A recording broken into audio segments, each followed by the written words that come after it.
The other thing, like I was going to mention, the Smart brand is almost evaporated. Who knows if they'll come back? I mean, they've got all these issues going on with. Well, fighting over Penske versus Mercedes. Mercedes is taking it in-house. The car is long in the tooth. It doesn't get great mileage. It has no power, terrible transmission, yada yada. So you got this. You got the Mini Cooper, which everyone thinks is its competitor, but these start at like 15 and run to like 17, 5, 18. Unless you pile on every option. You can blow them up. The Mini Coopers run up to 30. Fairly easily they run 25, 26, 27 if you want some options. So we're talking a good 10,000 really between a good-looking, well-equipped Fiat 500 and a good-looking, well-equipped, because BMW likes to charge extra for everything. All that. So Mini's the same way. And then if you get a Mini, you end up with a dinner plate of a speedometer, and your mother-in-law sitting in the side of the seat. You're going too fast. Yeah. So I think you're right. I think this is the right one. We'd like to have seen this a while ago, but in the last couple of years when gas prices actually went low here in the U.S., this might not have done well. I think they're probably showing up at the right time, and if Americans like the retro look, I think it's going to do really well. Which we know Americans like retro for a short time. So you're right. They're going to have to come out with variations, more power, which we know they'll do anyway. Chrysler needs to not let this become their PT Cruiser. Because the PT Cruiser is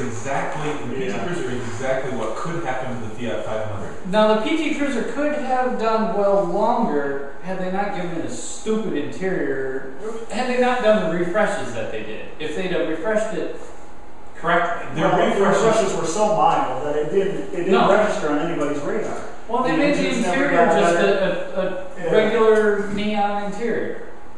Well, and a little color and stuff, but it worked for a few years, and then it just stagnated. They didn't do anything. They didn't do enough. They didn't do enough with powertrains. Anyway. So we got to move on. Yeah. We want one of these. Yeah. All right, the Volkswagen Golf Cabrio. Needs a basket handle. I was going to say this is heresy for a Cabrio convertible. To not have the roll bar. If I had not known this debuted at Geneva, and from that picture you flashed it up there, I might have called that an EOS. That's what I'm worried about. And we've talked about it already. Now, is this going to cannibalize EOS sales? But it doesn't look as good as an EOS back here. No, well, it doesn't look good, period. This is really similar to me. How many Cabrios did Volkswagen used to sell when it had the basket handle design? What's a lot? I don't know. The only reason you could say a lot is because they didn't. They skipped generations. They kept the rabbit-based one in for a whole generation, while the Golf, what would that have been? The Golf 2 never got a cabriolet version. Then they skipped right to the Golf 3 and based it off of that. And then they never did it. Then it stretched over the next Golf redesign, and they just gave it the new Golf's headlights and taillights to make you think it was a new car, but it was still a little car. So you see a lot of them only because of the sheer number of years that they never changed them. And so my question is, how many EOSs do they sell in the U.S. to justify another convertible that's in the same size? Maybe they're seeing the EOS isn't successful because it's a little bit pricey. I think its biggest problem is it gets too expensive. Well, and this is not a hard top like the EOS is. No, it's actually a soft top. Well, certainly this is going to be cheaper. Do we know is this coming in the U.S.? Like we said, we don't always get a Golf Cabrio. I don't know. I don't know if this is coming to the U.S. We'll have to look into that. I don't know. But, it doesn't need to if they've got. But I'm not. Either way, regardless of the market, I think this hurts the EOS. The EOS is pricey. It's heavy. It's not fun to drive. Really, it's not great. If this is cheaper and, with a convertible, you only need so much fun to drive. If this delivers that for less money, with better fuel economy. I put the lowest engine in it, and people. I say a better strategy if they want a more accessible convertible, rather than do the Cabrio, just do a soft top EOS with some base powertrains. Yeah, and you've got one car. I mean, Chrysler's been doing that with the Sebring and now the 200. Doing a cloth top and a hard top convertible. Not that I think that that's a benchmark of any sort, but it's still a strategy where you can give a broad price range for the convertible, and you can get some of those low-end buyers who once upon a time would have bought a Geometric convertible or a Dodge Shadow convertible or something like that were really inexpensive. Cavalier, those things that we used to have that are gone. Volkswagen continues to be at a disadvantage with delivering these cars at the price point they should be, really, because of the currency valuations and stuff, problems they're having. So I don't know if they can work all that out. This looks fine. This looks fine. I don't know if it's coming to the US, but yeah, look into that. It points out to me that the EOS is going to be a harder sell after this is. Well, maybe this is the signal of the end of the EOS. Maybe. Well, this isn't. This is a Lamborghini. This is the new Lamborghini. Who wants to try pronouncing it? Aventador. I almost said it. You tried. Your turn. I'm not. I've said it right, but I didn't. I'm going to try, although it helps Aventador. me see it. Aventador. Oh, that was good. Well, you have to say Italian, which I can't do. It's hard to say. I was just now. Spanish. It might be Spanish. It helps if you're a Lamborghini exec with a tight suit on and you just say a car with an Italian accent. Or a black sweater. No, that would be Fiat and Chrysler. No, when he's Italian. That's true. We got way off track. Anyway, I was just learning how to say Murcielago, and now I've got a new one to work on. But what do we think here? Lamborghini is definitely continuing the busy. Yeah, that's what I get. It does, and it's weird because it's like I would describe it as cleaner yet busier at the same time. Yeah. And I think the cleaner parts come from here, and the busier parts come from these jagged lines. There's jagged lines back here above the hood. And all of a So sudden the engine is very pretty. Oh, the LP. We don't have an engine shot, but that's beautiful. It is gorgeous. It has also inherited the Gallardo's dual A-pillars. Shame on Lamborghini. Shame on Well, Lamborghini. look at how sloping that Well, that was always the thing with the Countach, was that windshield, you could lay it on your back on the windshield and look, it was just... I'm also not sold from the direct on view. The headlights are a little funky looking too. But with the performance this is going to have, they've developed a new in-house transmission that should be pretty good. Of course, the brakes are going to be phenomenal. I'm sure it sounds amazing.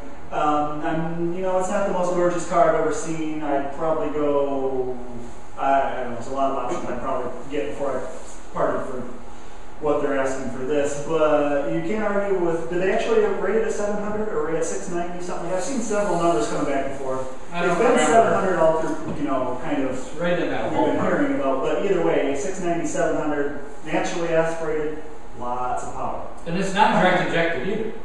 Is it? No, it's multi-port. Alright, well that's true, that's impressive, although quite odd because we're going to have a lot of Audi, Audi, Volkswagen parent engineering here. We know. Yeah, they said though that they purposely didn't do that for some reason. I don't know. You'd have to go back to the release, but it was like, and we not use their audience to go back. Well, no. They're saying you're the professional. Tell me. Well, I'm telling you, I read the release. It said we did this with multi-port fuel injection, not direct injection. Okay, well, I'm glad you did your homework. You can tell I haven't. But I'm still trying to remember how it's pronounced. So Aventador. Oh, that sounded good. Whether or not it's right, I like that. We're going with that. Yeah, and it must be the. Yeah, you have to really get it out there. You gotta feel it. Feel it down deep. Okay, this is the new Mercedes-Benz C-Class. I thought it was the Honda Accord. Yeah. You're right. Yeah. This is our problem with this car, but it's a. Well, there is a big problem. Mercedes logo. That helps a little bit. I'm not going to pick on it that much. It's funny that we all noticed the same thing when we first saw these shots. Yeah, as soon as I saw it, I'm like, I emailed that. I'm like, does anybody see what I see? So it's definitely out there. Maybe I'm sure you're seeing the same thing too. But minus that, and I think we have another shot, don't we? Yeah, we have another shot. Yeah. Minus that, it's pretty handsome. It's got decent proportions, very short front overhang. It's not nearly as dramatic as the CTS coupe. props. No. Nobody's getting anywhere close to that design, but But it's a lot better than the previous C-Class coupe. Oh yeah, this is much better than actually a lot less frumpy, a little more sporty, and than even the CLK. Yeah, the CLK. So is this is the best small coupe from Mercedes I've seen in the last decade. We probably want to go. Yeah. We're talking 2001, 2002 when that's. When was that 3-door hatchback even discontinued? Like 03, 04. Yeah, something like that. I drove one in like 02 with the 1.8 turbo. That was the compressor. The compressor. Yeah, that was awful. They've come a long way. So this looks good. I'm sure it's going to be expensive. The other news we got here in the C-Class is getting, which is I complained about when we drove one last year, that it's not quite competitive in the horsepower racing. Well, but this one's got the direct injection now. And they're adding it to the sedan as well. It's going to be available in the 2012 C-Class sedan too. What is it, 302, 304 horsepower? 304, 306, 306 something. It got over the magic 300, which is what it needed to do. And that was good engine to So start now with. it's got the same horsepower as Everything As else. everything else. Yeah. Well, the CTS. the G37 is still up there at what, 335? Well, but that's a it's 0.7 liter, not a 3 liter. That's true. That's true. So it's right back in the ballpark. We want to drive the new one. We want to drive the coupe, and we will let you know when we do. And it's going to be a C63 off of this as well. Which is interestingly now sticking with the 6.2 Not naturally aspirated, 5.5. not going to 5.5 because it required too much re-engineering Right. to fit that in the turbo and all the plumbing and everything. So that's good news if you're a fan of naturally aspirated, which we are. With V8. Let's drive that. Mercedes. I bet that sounds Make wonderful. that happen. From the outside. Okay. Another station wagon. What do we think? We haven't talked about this. I think You got to see it. I actually got to see it, not tried it, but got to sample one at the Chicago Auto Show. And, I was very impressed. It is a large car, larger than the outgoing 95, at least interior-wise. I was actually, it is a very dark interior, which I guess is not that uncommon. Is that the one that has the black headliner as well? I think they did in the last Saab we drove, the 93 Sport 98. This car though was I like it's very true to Saab character. It still has the toggle air vents and Does it have the button that shuts down like most of the lights? I don't know if it did. I would assume that it did. That's It something does. that Saab has That was very so weird the characteristic. first time I did that. But they do. I know people who People absolutely like love that. that. Yeah, people like that. My old Saab 900 had that. But anyway, I think I actually very much like the look of the car. I think it's very much what it makes it. It's very much Saab character in interior and exterior. It's really actually what's amazing to me is GM gets criticized for having ruined Saab, which I think is preposterous, especially when I see this car because this car was developed by General Motors. Under General Motors ownership, the sedan anyway, and I would assume the wagon very much so as well. I think it's a very neat it does look really good, and you're right. We could get into a long discussion about that, but it always seems that as they get things right, the brand gets killed off or so. Pontiac was getting there, Oldsmobile was getting there. It goes on. And I think a lot of car makers have done that. They've ruined the things that were the strongest. You can talk about the original Taurus SHO. You can talk about the Honda CRX to Del Sol conversion. It's out there. It's very sad. But we like that, and we want to drive that. So And especially we want the wagon. we want the Sport wagon. combi. We are all for Yep. the wagons. Love those turbine wheels. And I think I that's think it. that's it for the news. Yes. That We was a lot want of to news. go to the design wall. Well, do we want? Yeah. Okay. Do we want to do something else? Well, I figured we'd talk about the A3 next. First. No, let's finish it. Okay. Okay. Let's go to the design wall.